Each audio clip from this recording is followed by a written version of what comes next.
تخيل كده بيت فيه راجل وست، هم مش بس متجوزين، لا دول صحاب. بيتكلموا من غير خوف، بيختلفوا من غير إهانة، بيزعلوا من غير ما يكسروا في بعض. الصحبة في الجواز مش ضحك وبس، دي أمان. إنك تبقى عارف إن اللي قدامك واقف في صفك مش ضدك.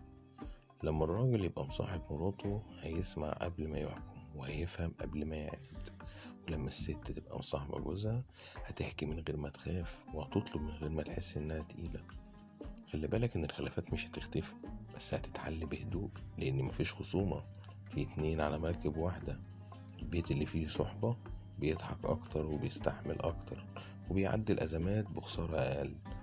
الجواز مش عهد وبس ولا واجبات وبس، الجواز علاقة محتاجة ود وصحبة حقيقية.